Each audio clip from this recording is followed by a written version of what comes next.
Ça vous est très certainement déjà arrivé de vous retrouver dans une situation et de vous dire « Mince, dans cette situation en particulier, j'aimerais vraiment être plus sûr de moi, j'aimerais vraiment être plus à l'aise. » Peut-être que c'était le fait de voir une personne qui vous plaisait physiquement et de vous dire « Mince, si j'étais plus à l'aise, je pourrais aller parler à cette personne-là. » Peut-être que vous alliez commencer votre premier jour dans un nouveau travail, que vous étiez stressé par rapport à ça et que vous disiez « J'aimerais être plus sûr de moi pour pouvoir commencer et le faire avec plus de sérénité. » Ou peut-être que vous arriviez dans un nouveau cercle social, un cercle social avec des amis qui vous présentaient à des amis, ou peut-être que vous commenciez une nouvelle activité et que vous disiez « Ok, j'aimerais être plus sûr de moi pour directement pouvoir m'intégrer avec les autres. » Donc dans cette vidéo, on va voir plusieurs moyens de pouvoir augmenter votre sûreté en vous dans toutes les situations. Hier, j'ai fait une vidéo sur cette chaîne où j'ai résumé le livre d'Anthony Robbins, Awaken the Giant Within. Il y avait un point, une des idées principales de ce livre,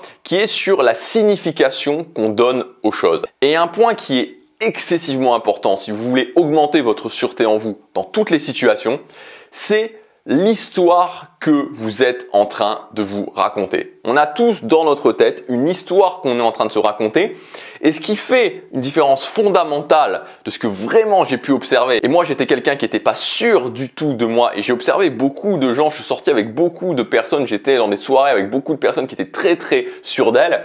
Et ce que j'ai pu observer chez ces personnes-là, c'est que c'était pas tellement le fait que ces personnes-là étaient en soi plus douées que moi ou plus douées que les autres, c'était surtout qu'elles faisaient très attention, instinctivement ou pas, à mettre un filtre au niveau de l'histoire qu'elles se racontaient, au niveau de l'histoire qu'elles se racontaient à elles-mêmes. Par exemple, je suis à un karaoké avec des amis, il y a une personne qui va aller chanter, ça va pas être terrible, et cette personne-là va se dire « mais je suis nul, mais j'arrive jamais à rien faire, mais voilà, c'est la dernière fois que je fais ça, je suis pas bon socialement. » Et il y a une autre personne qui va aller chanter à ce karaoké, ça va être peut-être encore plus mauvais, et cette personne-là va dire « putain, mais je suis génial quoi, j'ai mis l'ambiance, il y avait tout le monde qui était en train de rigoler, putain, je suis vraiment quelqu'un qui met l'ambiance, je suis vraiment quelqu'un qui gère socialement. » Même situation, la même situation, et pourtant, l'histoire que ces deux personnes se racontent est totalement différente. Et vous voyez que quand on cumule toutes ces histoires, mois après mois, année après année, notre effet sur nous-mêmes n'est pas du tout le même. Et notre effet sur notre propre sûreté en nous n'est pas du tout le même. Et quand j'ai compris ça, c'était une révélation. Je me suis dit, c'est pas une question d'être extraordinaire, d'être sûr de soi. C'est surtout une question à quel point comment on interprète chacun des événements qu'on fait. Comment on interprète ce karaoké? Comment on interprète ce premier jour de travail? Comment on interprète le fait d'aller parler à cette personne-là? Comment on interprète ce premier rendez-vous? Toutes ces choses-là ont une importance non pas sur les actions en elles-mêmes, mais sur l'histoire qu'on va se raconter et qui va rentrer dans notre tête et qui va jouer sur notre sûreté en nous. Donc soyez surtout, et c'est peut-être le conseil le plus important, très vigilant à l'histoire que vous racontez, à l'interprétation que vous donnez à chacun des éléments. Parce que quand vous vous dites « je suis pas sûr de moi, j'ai merdé, c'est terrible, je suis une merde », forcément votre sûreté elle descend en flèche. Deuxième point beaucoup plus pragmatique, c'est que si vous voulez augmenter votre sûreté en vous et votre confiance en vous en général, il faut tester des nouvelles choses. Il y a un point important à comprendre, c'est qu'il y a deux types de confiance en soi, la confiance situationnelle et la confiance générale. Je vous donne un exemple, moi j'ai été salarié dans le fast-food pendant 5 ans. Quand j'ai commencé à arriver dans le fast-food, j'avais aucune idée de comment on faisait un hamburger. Voilà, je savais pas comment on faisait un hamburger, et quand j'ai commencé à faire mes premiers hamburgers, je commençais à les faire et puis je me souvenais plus des ingrédients et puis je me brûlais quand j'étais sur le grill et puis voilà, j'étais lent, et 5 ans après, voilà, je speedais et j'avais aucun problème à faire des hamburgers. Pour moi, c'était quelque chose qui était une seconde nature. En fait, j'avais fait peut-être des milliers, voire des centaines de milliers d'hamburgers dans ma vie.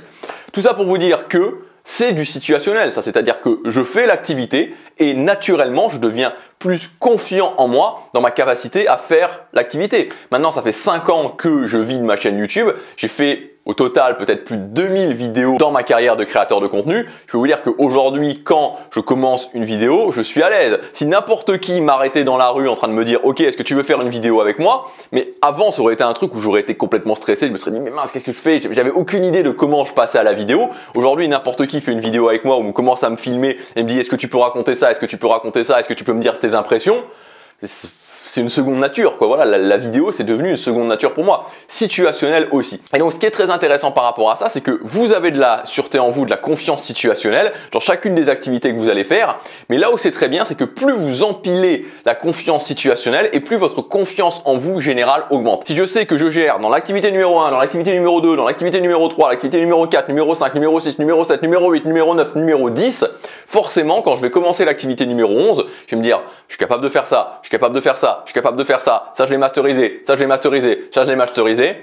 Forcément, je vais le masteriser aussi. Si vous voulez, c'est le même exemple que si je suis capable de parler anglais, allemand, suédois, espagnol, coréen, japonais, le jour où je vais apprendre le thaïlandais ou le russe, bon, je sais en moi que je suis capable de le masteriser. Troisième point, spécialisez-vous dans un domaine. Quelque chose qui va vous donner aussi beaucoup de confiance en vous, c'est vraiment de vous dire, ok, dans quel domaine je vais me spécialiser et dans quel domaine je vais essayer de devenir le meilleur, vraiment. Aujourd'hui, le domaine dans lequel je me spécialise, la chose qui me passionne le plus au final dans l'ensemble de mes activités, c'est la communication. C'est à quel point je deviens bon à l'oral, percutant à l'oral, un bon communicant et même dans les communications plus proches quand je suis avec quelqu'un. Donc c'est bien aussi pour augmenter votre sûreté en vous de vraiment exceller dans un domaine. Quatrième point, arrêtez d'essayer d'être parfait. Et ça aussi, c'est ce qui va vous permettre d'être beaucoup plus sûr de vous, c'est quand vous laissez tomber cette idée de vouloir être parfait. Je reprends mon exemple des vidéos. Vous pouvez pas imaginer que dans chacune des vidéos que je fais, il y a toujours un truc qui va pas. Voilà, là, ça fait plus d'une semaine maintenant que j'ai un putain de bouton ici qui ne me lâche pas. Je sais pas, c'est un truc, c'est quelque chose que j'avais pas avant. Enfin voilà, bon, c'est pas tellement intéressant, je vais pas rentrer dans le détail, mais en fait, c'est l'hiver coréen qui est tellement sec que ça me fait des boutons qui voilà, même quand je les touche pas, je sais pas, ça dure et c'est lourd et ça m'énerve. Et donc ça, c'est un exemple parmi tant d'autres de toutes les choses qui peuvent ne pas être parfaites, ma coiffure. Enfin, là aujourd'hui, sur cette vidéo en particulier, je pourrais vous citer 4-5 trucs qui m'énervent et qui me font penser que que ça va pas être parfait.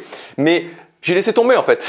Ça fait très longtemps que j'ai laissé tomber ça. J'ai complètement laissé tomber l'idée d'être parfait. Je me dis toujours, ok, comment je peux essayer d'être à 80% et comment je peux essayer de m'améliorer au fur et à mesure, ou en tout cas d'avoir cette idée que voilà, je m'améliore constamment et sur un moment donné, je donne le maximum. Et enfin, le dernier point pour être plus sûr de vous, faites un tableau des succès. Faites un tableau de vos accomplissements. Donc par exemple, moi je vais pouvoir dire quelque chose du fait, j'ai généré plus de 400 000 € avec mes business sur Internet. Je suis parti m'installer, vivre en Corée, j'ai eu mon visa résident en Corée alors que j'étais incapable de partir à plus de 50 km de chez moi. Je suis passé de 55 kg à 80 kg en poids de corps et je suis devenu musclé. Tout ça, c'est le tableau des accomplissements que vous allez pouvoir faire. Et c'est des petites choses au départ que vous allez mettre et vous allez les augmenter au fur et à mesure. Moi, peut-être que dans 2 ans, je mettrai j'ai généré plus de 3 millions d'euros sur Internet. J'ai réussi à faire ça, j'ai réussi à faire ça, j'ai réussi à faire ça. Et je continue à l'augmenter régulièrement. Et donc, au final, ce qui se passe, c'est que à certains moments, je regarde ce tableau et je me dis,